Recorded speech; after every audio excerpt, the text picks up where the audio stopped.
Je voudrais aujourd'hui te parler de notre éducation et de la manière dont notre éducation, dont on a été baigné les choses depuis qu'on est tout petit, qu'on a continuellement écouté, entendu, nous dicte nos habitudes et nos limites. Parce qu'en effet, les limites, elles n'existent pas vraiment. La seule limite qui existe, au final, c'est celle que tu te forges dans ta tête, mais c'est lié à notre éducation, à notre passé, aux choses que l'on a vécues.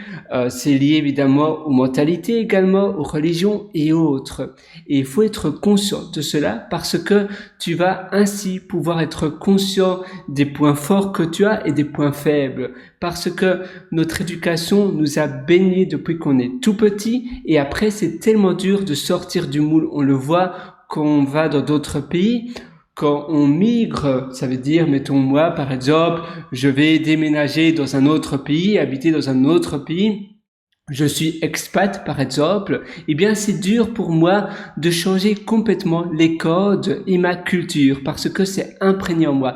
Même si j'essaye, c'est toujours dur. Il y a des choses qui sont tabous dans une culture et qui sont pas tabous dans une autre. Il y a des choses qui se font et il y a des choses qui ne se font pas dans une autre culture, dans un autre pays, dans un autre environnement. Il y a plein de codes comme ça qui sont invisibles, des manières du savoir-vivre et cela c'est important d'être conscient parce qu'on pense que ça va être facile de finalement enlever tous ces codes et de se remouler dans une nouvelle culture, mais en réalité non, il y a une certaine résistance qui reste là. Et c'est normal, on est tous finalement résistants au changement. Ça nous permet de ne pas finalement devenir fous, parce que sinon on deviendrait tous fous si on n'avait aucune résistance à une nouvelle chose, à un nouveau changement. D'ailleurs, j'avais écrit un article et cet article s'appelle Résistant. Attends, je vais vite taper cela sur mon téléphone. Tu vois, maintenant, j'utilise mon téléphone comme deuxième cerveau, finalement. On est tous résistants au changement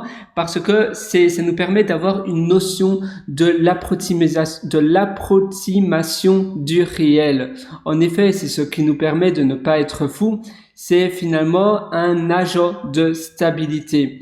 C'est un agent de stabilité de la réalité. Il permet de stabiliser la réalité perçue, des choses que tu perçois dans la vie de tous les jours et tu sais, ah oui, ça c'est bon, ça c'est pas bon. Et ça nous permet bien évidemment d'être, de savoir quoi trancher, de faire des choix concrets, mais malheureusement parfois ça nous donne un frein, ça nous handicape parce que on devient également résistant aux nouveaux paradigmes, aux nouvelles choses, aux nouvelles générations que l'on connaît pas. Et c'est la même chose pour les cultures, c'est la même chose qu'on change de pays. Il faut tout simplement être conscient de cela et il faut savoir, d'accord, je vais de l'avant, c'est fait pour moi, c'est pas fait pour moi, je sais que c'est mon point faible, donc je vais pas tout miser dessus parce que par définition, je serai moins bon que ceux qui sont déjà là et qui n'ont pas ce frein que moi j'ai lié à mon éducation, lié aux autres choses. Et donc, je vais plutôt miser sur mes points forts que les autres, peut-être, autour de moi, là, n'ont pas. Et d'ailleurs, l'article que je te parlais et des changements, des nouveautés, de la manière dont on est résistant aux nouvelles choses, aux nouveaux paradigmes, ça se trouve sur mon site pierrewriter.com, pierrewriter.com, et tu trouveras l'article numéro 77 sur la philosophie de Ito. Voilà, c'est à peu près tout pour aujourd'hui. D'ailleurs, si tu veux aller voir, si tu veux apprendre plutôt plein de nouvelles choses et pour élargir tes connaissances, mais aussi pour gagner en succès, je t'ai concocté plein d'ateliers qui se trouvent sur mon site pierrewriter.com, pierrewriter.com. Moi, je te souhaite tout le meilleur du fond du cœur et à une prochaine. Ciao.